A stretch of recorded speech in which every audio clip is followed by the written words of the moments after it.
Hello, welcome to Aji kitchen. ഇന്ന് ഞാൻ ഒരു ഒഴിച്ചു കറിയായിട്ടാണ് വന്നേക്കുന്നത്. അതിനുവേണ്ടി ഒരു ചെറിയൊരു വെള്ളയ്ക്ക ഇത് കഷ്ണം കഷ്ണമായിട്ട് അരിഞ്ഞു വെച്ചിട്ടുണ്ട്. പിന്നെ 2 മുരിങ്ങയ്ക്ക അതും അരിഞ്ഞു വെച്ചിട്ടുണ്ട്. 2 ഇടത്തരം തക്കാളി എടുത്ത് വെച്ചിട്ടുണ്ട്. എന്നിട്ട് അതിന് വേണ്ടിയിട്ട് മസാല തയ്യാറാക്കണേ. അതിന് വേണ്ടി ഒരു മുറി തേങ്ങ തിരികെ വെച്ചിട്ടുണ്ട്, ചെരുകി വെച്ചിട്ടുണ്ട്. പിന്നെ 3 ടേബിൾ സ്പൂൺ മല്ലി, ഒരു 1/4 ടീസ്പൂൺ ഉലുവ. നമുക്കതിന് ഇതിന് മസാല റെഡിയാക്കാം. ഞാൻ പാത്രം എടുത്ത് അടുപ്പി വെച്ചിട്ടുണ്ട്. ഗ്യാസ് ഓണാക്കാം.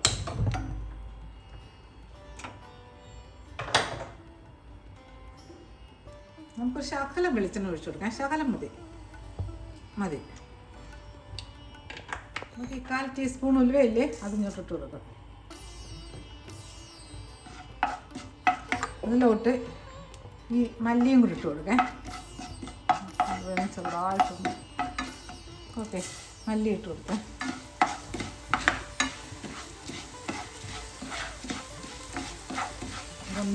മല്ലി ചെറുതായിട്ടൊന്ന് ചൂടായിട്ടുണ്ട്. അതിനകത്തോട്ട് ഈ ഒരു പിടി സാമ്പാറില്ലേ, അതിട്ട് കൊടുക്കാം.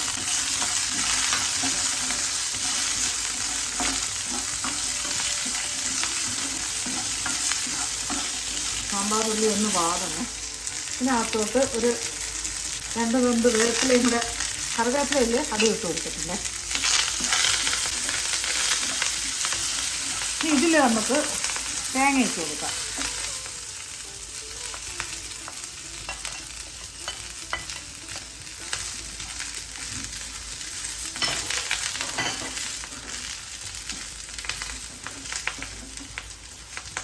തേങ്ങ ഒരു ചെറിയൊരു കളർ മാറ്റം വരണേ.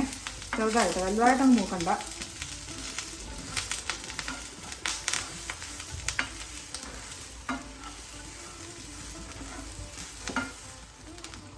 ഒന്ന് തേങ്ങയൊക്കെ ഒന്ന് ചെറുതായിട്ട് മൂത്തിട്ടുണ്ട്. ഞാനിതിൻ്റെ തീ കുറയ്ക്കുകയാണ്. ഇനി ഇതിനകത്ത്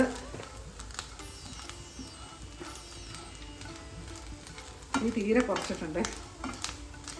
തേങ്ങ അതുപോലെ അടക്കുക. മല്ലിയും ഉണ്ടാ, തേങ്ങയൊക്കെ ചെറുതായിട്ട് ഒന്ന് മൂത്തിട്ടുള്ളൂ. ഇനി ഇതിനകത്തോട്ട് ഞാൻ മഞ്ഞൾപ്പൊടി ഇട്ട് കൊടുക്കാം. 1 ടീസ്പൂൺ മഞ്ഞൾപ്പൊടി ഇട്ട്,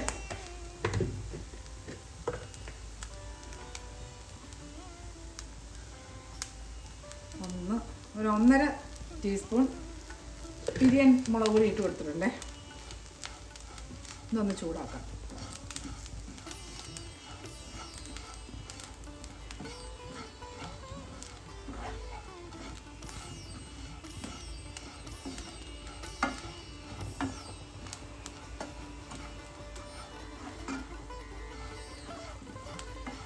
ചെറിയാനും ചൂടാക്കിയാൽ മതി. ഇത് അണയ്ക്കുക. നമ്മുടെ ഈ തേങ്ങ ഇവിടെ നിന്ന് ആറട്ടെ. തണുക്കുന്നതിന് വേണ്ടിയിട്ട് വെച്ചേക്കെ. ഞാൻ വേറൊരു പാത്രം എടുത്ത് വെച്ചിട്ടുണ്ട്. അതിനകത്ത് ഈ മലക്കറിയില്ലേ, മലക്കറിയല്ല, കുറച്ച് സാധനമില്ല, വെള്ളരിക്കയും ഈ മുരിങ്ങയ്ക്കയും അതിനകത്തോട്ട് ഇട്ട് കൊടുക്കാം. എന്നിട്ട് അതിനകത്തോട്ട് ഈ തക്കാളിയില്ലേ, ചെറിയ 2 തക്കാളിയെ അതും ഇട്ട് കൊടുക്കാം. എന്നിട്ട് ഇതിനകത്ത് കുറച്ച് ഉപ്പ് ഇട്ട് കൊടുക്കാം. എന്നിട്ട് ആവശ്യത്തിന് വെള്ളം ഒഴിച്ചു കൊടുക്കാം.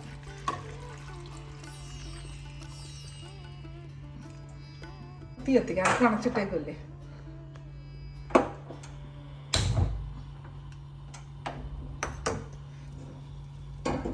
ഇതൊന്ന് കവർ ചെയ്തിട്ട് കൊടുക്കാം. അപ്പോൾ ഇത് വേകുമ്പോഴത്തേക്ക് ഇത് തണുത്തിട്ട് നമുക്ക് അരച്ചെടുത്തതിനകത്ത് മിക്സ് ചെയ്യാം. നമുക്കൊന്ന് കവർ ചെയ്ത് കൊടുക്കാം. നമ്മൾ വെള്ളരിക്ക കൂട്ട് നമുക്ക് നോക്കാം. ഒക്കെ വെന്തിട്ടുണ്ടല്ല, വെന്തു. ഇനി ഇതിനകത്ത് നമ്മൾ വറുത്ത് വെച്ച തേങ്ങയുടെ പേസ്റ്റില്ലേ, അരച്ച് വെച്ചേ, അത് ഇതിനകത്തോട്ട് ഒഴിച്ചു കൊടുക്കേ.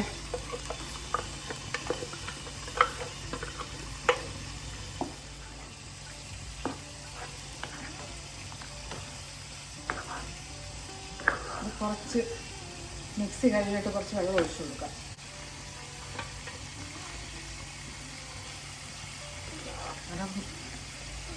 ഇതിനകത്ത് ഇനി കുറച്ച് പുളി ഒഴിച്ചു, ശകലം പുളി. കുറച്ചും കൂടെ വെള്ളം ഒഴിക്കാം. അതിനിപ്പോൾ തിളയ്ക്കുമ്പോൾ ഇതൊന്ന് ഭയങ്കരമായിട്ട് പോകും.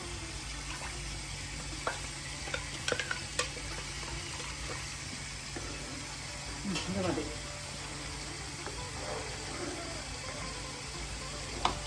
ഇതിൽ കുറച്ച് പുളി പിടിച്ച് കൊടുക്കുക. ഇതിനകത്ത് കുറച്ച് പുളിയും ഉപ്പും എരിയൊക്കെ ഓരോരുത്തരുടെയും ഇഷ്ടമേ. അപ്പം ഞാൻ എന്താ ഇപ്പോൾ ഇതിനകത്ത് വേണ്ട 1 ടീസ്പൂൺ പുളി ഇടുന്നുള്ളേ.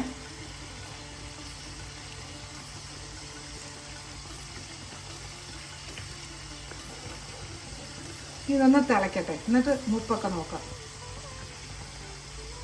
നല്ല ടേസ്റ്റാണ് ഈ കറിക്ക്. പിന്നെ അജി കിച്ചൻ സബ്സ്ക്രൈബ് ചെയ്യാത്തവർ സബ്സ്ക്രൈബ് ചെയ്ത് ലൈക്ക് ചെയ്ത് ഫോളോ ചെയ്ത് ഷെയർ ചെയ്യാൻ മറക്കല്ലേ. പിന്നെ സബ്സ്ക്രൈബ് ചെയ്തവർക്ക് വളരെ വളരെ നന്ദിയുണ്ട്. നമ്മൾ കറി നോക്കേ. കറി അതൊക്കെ റെഡിയായി, കറിയൊക്കെ നല്ല റെഡിയായി. ഇനി ഇതിനകത്ത് ഒന്ന് താളിക്കണേ.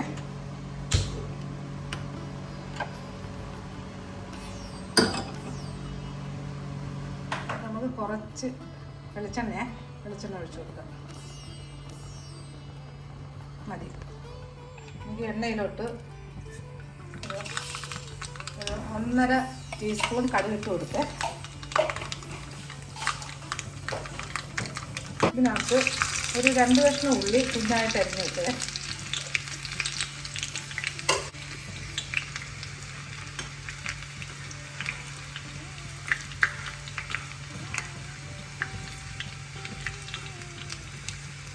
ഉള്ളി ഒന്ന് നോക്കട്ടെ. നമുക്ക് ഈ കറിയിലോട്ട് ഈ കറിവേപ്പില ഇങ്ങനെ വെച്ച് കൊടുക്കേ. എന്നിട്ട് മൂത്ത് വരുന്ന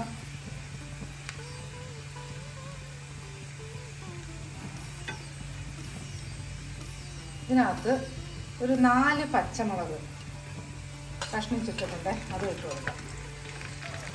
ഈ പച്ചമുളക് വെള്ളരിക്കയും തക്കാളിയും മുരിങ്ങയ്ക്കയും കൂടെ ഇട്ടില്ലേ, അപ്പോഴും വേണമെങ്കിൽ ഈ പച്ചമുളക് ഇട്ട് കൊടുക്കാം.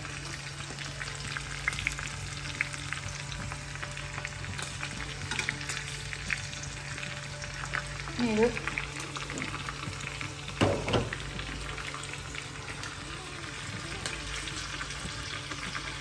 ഈ തീയൊന്ന് അടയ്ക്കേ.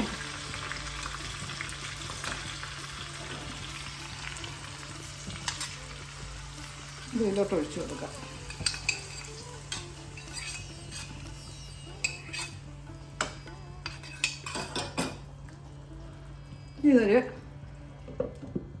ഞാൻ ഗ്യാസ് ഓഫാക്കാൻ പോവുകയാണ്.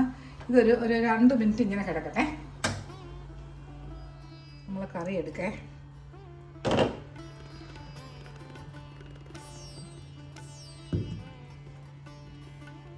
ഓക്കെ, വെള്ളരിക്ക മുരിങ്ങയ്ക്ക തക്കാളി ഇട്ട ഒഴിച്ച് കറി.